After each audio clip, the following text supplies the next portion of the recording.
पूरी IPL history में शायद ऐसा कोई प्लेयर नहीं होगा जो दिग्वेश राठी जितना फियरलेस और दबंग हो। अपने डेब्यू आईपीएल सीजन में इनकी चर्चा इनकी परफॉर्मेंस से ज्यादा इनके कंट्रोवर्शियल सेलिब्रेशन की वजह से हो रही है। पहले बीसीसीआई ने उन पर 25% मैच फी फाइन लगाया, फिर 50% मैच फी फाइन लगाया और अब तो एक मैच से सस्पेंड भी कर दिया। लेकिन इस सब के बावजूद दिग्वेश राठी ने अपना नोटबुक सेलिब्रेशन नहीं छोड़ा। दिग्वेश के क्रिटिक्स उन्हें एरोगेंट और ओवर कॉन्फिडेंट बताते हैं। कहते हैं कि दिग्वेश के सर पर सक्सेस सवार हो गई है और इसी तरह की बातें आपने भी सोशल मीडिया पर दिग्वेश के बारे में सुनी होगी। लेकिन आज की इस वीडियो में हम दिग्वेश राठी के उस सेलिब्रेशन की तो बात करेंगे ही, लेकिन साथ ही मैं आपको दिग्वेश राठी के उस राइज की और स्ट्रगल की स्टोरी बताऊंगा जिसको अगर आप सुन लोगे तो आपके दिमाग में दिग्वेश राठी की रिस्पेक्ट बढ़ जाएगी। और इस स्टोरी को पूरी तरह से जानने के बाद ही हम समझ पाएंगे कि दिग्वेश राठी एरोगेंट हैं या फियरलेस। तो आइए शुरू करते हैं the rise of Digvesh Rathi. Digvesh Rathi की स्टोरी दूसरे क्रिकेटर्स की तरह नहीं है, क्योंकि ये एज ग्रुप क्रिकेट के कन्वेंशनल रूट से नहीं आए हैं, बल्कि इनके लिए कहा जा सकता है कि एक मायने में लेट ब्लूमर साबित हुए हैं, जो चाहे 20 साल की उम्र तक किसी बड़ी टीम का हिस्सा ना बने हों, लेकिन जब बने तो इस तरीके से बने कि सबने नोटिस करा। दिग्वेश राठी दिल्ली की एक मिडिल क्लास फैमिली से आते हैं और हर मिडिल क्लास फैमिली की तरह ही इन्होंने भी अच्छी खासी फाइनेंशियल हार्डशिप्स फेस की हैं। दिग्वेश के बड़े भाई सनी राठी भी खुद एक क्रिकेटर हुआ करते थे, लेकिन जिम्मेदारियों के प्रेशर में और अपने फैमिली को सपोर्ट करने के चलते उन्हें क्रिकेट को छोड़ना पड़ा। फिर आया दिग्वेश का नंबर, जो क्रिकेट को लेकर बहुत ज़्यादा पैशनेट थे और वो प्रैक्टिस में बहुत ज़्यादा मेहनत और बहुत घंटों तक प्रैक्टिस करने के लिए जाने जाते थे। लेकिन दिग्वेश राठी के साथ एक प्रॉब्लम थी कि ना तो इनके पास अच्छी ट्रेनिंग का एक्सेस था और ना ही उस तरीके के बड़े कॉन्टैक्ट्स थे जो इन्हें सही अपॉर्चुनिटी सही टाइम पर दिला सकें। इसके अलावा दिग्वेश अपनी पूरी क्रिकेटिंग जर्नी में ही एक क्रिकेटर के तौर पर इवॉल्व करते रहे हैं।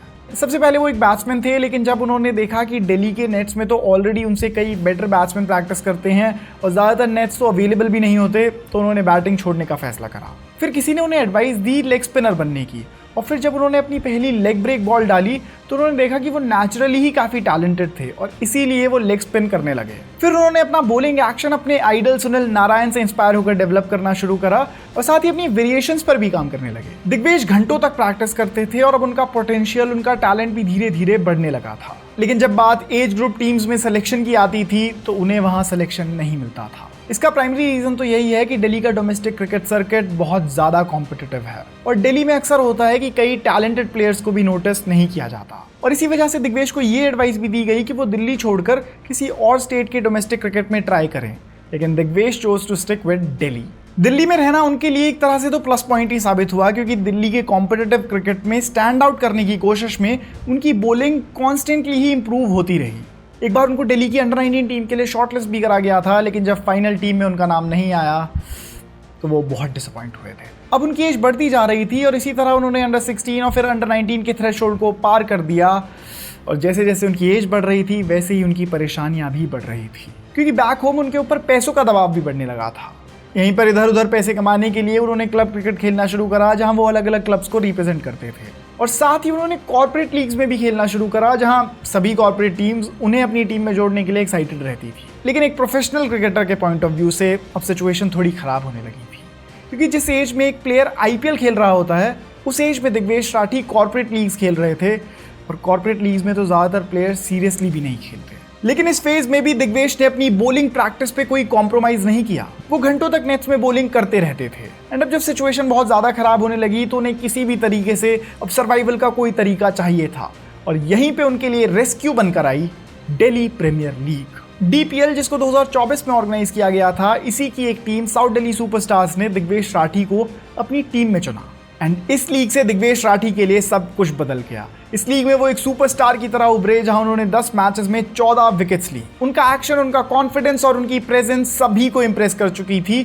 और अब तो आईपीएल टीम्स ने भी उन्हें नोटिस करना शुरू कर दिया था, जहां कई आईपीएल टीम्स ने तो उन्हें अप्रोच भी करा और उन्हें ट्रायल्स के लिए बुला लिया। सबसे ज्यादा इंटरेस्टेड थे लखनऊ सुपर जायंट्स के असिस्टेंट कोच विजय ढैया, जिन्होंने कुछ साल पहले ही दिग्वेश राठी की बॉलिंग को नोटिस कर लिया था, और उन्होंने एलएसजी की मैनेजमेंट को कन्विंस करा कि वो ऑक्शंस में दिग्वेश को खरीदे। और फिर जब आईपीएल 2025 के मेगा ऑक्शंस आए तो इसमें दिग्वेश राठी को 30 लाख रुपीस के बेस प्राइस में एलएसजी ने अपनी टीम के लिए खरीद लिया। दिग्वेश ने एलएसजी को ज्वाइन करा तो उन्हें उम्मीद नहीं थी कि उन्हें जल्दी ही प्लेइंग 11 में खेलने का मौका दिया जाएगा, लेकिन जब उन्होंने नेट्स में बॉलिंग करनी शुरू करी तो पूरी टीम और मैनेजमेंट उनसे बहुत ज़्यादा इंप्रेस हुई और यहीं से उनको टीम की प्लेइंग 11 में डाल दिया गया। अब उनके सामने था उनका डेब्यू आईपीएल मैच। 24 मार्च 2025 को अपने डेब्यू आईपीएल मैच में दिग्वेश राठी दिल्ली कैपिटल्स के अगेंस्ट खेलते हुए 2 इंपॉर्टेंट विकेट्स लेते हैं, जहां उनकी पहली आईपीएल विकेट रहती है अक्षर पटेल की।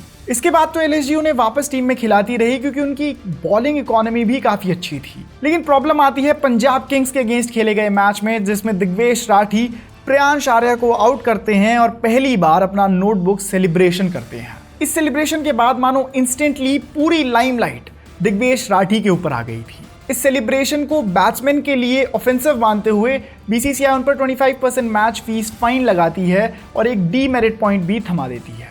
पहले तो लगा था कि एक वन ऑफ सेलिब्रेशन है और अब वापस दिग्वेश इस सेलिब्रेशन को रिपीट नहीं करेंगे, लेकिन जब एलएसजी का मैच आया मुंबई इंडियंस के अगेंस्ट और रमनधीर को आउट करा दिग्वेश राठी ने, तो उन्होंने एक बार फिर से अपना वही नोटबुक सेलिब्रेशन कर दिया और इस बार बीसीसीआई से लेकर ऑफिशियल्स तक सभी दिग्वेश पर बहुत गुस्सा हुए। रूल बुक्स के अकॉर्डिंग दिग्वेश राठी पर 50% मैच फी फाइन लगा दिया गया। लेकिन दिग्वेश यहां भी नहीं रुके और उन्होंने फिर केकेआर के अगेंस्ट वाले मैच में अपनी सेलिब्रेशन को थोड़ा मॉडिफाई करा और फिर से सेलिब्रेशन कर दिया। और हद तो तब हो गई जब उन्होंने अभिषेक शर्मा की विकेट ली और उनके अगेंस्ट भी ये सेलिब्रेशन कर दिया। इस बार उनके डीमेरिट पॉइंट्स इतने हो गए थे कि उनका एक सस्पेंशन पॉइंट बन गया और इसीलिए उन्हें जीटी के अगेंस्ट वाले मैच में बैन कर दिया गया। 30 लाख की कीमत पर आए दिग्वेश राठी ऑलरेडी 10 लाख रुपए के तो फाइन्स ही भर चुके हैं। एंड देखने में तो ऐसा लगता है कि अब भी उनकी कोई इंटेंशन नहीं है कि वो इस सेलिब्रेशन को रोकेंगे, क्योंकि एक तरह से उनकी पूरी आइडेंटिटी ही सेलिब्रेशन की वजह से बहुत फियरलेस वाली बन गई है। और मुझे ये नहीं समझ आ रहा कि भला बीसीसीआई को इस सेलिब्रेशन से इतनी प्रॉब्लम क्यों है।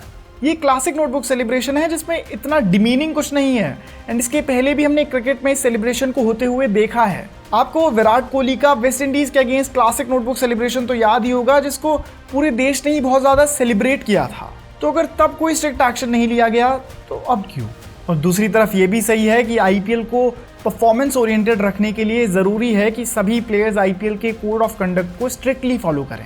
एंड ऑनेस्टली अगर मैं अपना ओपिनियन दूं तो उनका सेलिब्रेशन देखने में कूल तो बहुत लगता है, लेकिन मैं चाहता हूं कि वो जिस भी वजह से सेलिब्रेशन कर रहे हैं वो जल्दी सेलिब्रेशन को छोड़ दें, क्योंकि कोई नहीं चाहता कि एक पेटी सेलिब्रेशन की वजह से उनके करियर में कोई बड़ा नुकसान हो जिसको वो बाद में रिग्रेट करें। और बीसीसीआई जैसे बोर्ड के साथ एक सेलिब्रेशन के ऊपर पंगा लेना I don't think that's the right move, क्योंकि हम सब जानते हैं कि अगर उनकी परफॉर्मेंस आनी बंद हो गई तो ऑफिशियल्स उन्हें इग्नोर करना शुरू कर देंगे। और हम सबको पता है कि जब एक प्लेयर की परफॉर्मेंस आनी बंद हो जाती है तो ऑफिशियल्स उनको चाय में मक्खी की तरह निकाल कर फेंक देते हैं। एंड मैं नहीं चाहता कि इसी तरीके का हाल दिग्वेश राठी का भी हो। अब दिग्वेश राठी का क्रिकेट करियर आगे कहाँ जाएगा ये तो कोई नहीं कह सकता, लेकिन एक बात पक्की है कि जिस स्ट्रगल की भट्टी में वो पक्कर आए हैं उसके बाद वो आईपीएल में तो लंबा टिकेंगे। एंड नोबडी नोज, अगर उनकी परफॉर्मेंस अच्छे से आती रही तो शायद एक दिन हम उन्हें इंडियन टीम की ब्लू जर्सी में भी देखेंगे। और मैं तो उस दिन के लिए काफ़ी एक्साइटेड हूँ, क्योंकि इसी तरह की स्पिरिट के प्लेयर्स इंडियन टीम को चाहिए जो दूसरे प्लेयर्स को सिर्फ अपनी परफॉर्मेंस से नहीं, अपने एटीट्यूड, अपनी प्रेजेंस से भी इंटिमिडेट कर सकें, बिल्कुल एक ऑजी माइंडसेट वाले प्लेयर की तरह। तो दोस्तों यही थी कहानी दिग्वेश राठी की। आपको वीडियो कैसी लगी मुझे कमेंट्स में जरूर बता दीजिएगा। वीडियो को कर दो लाइक, चैनल को कर दो सब्सक्राइब।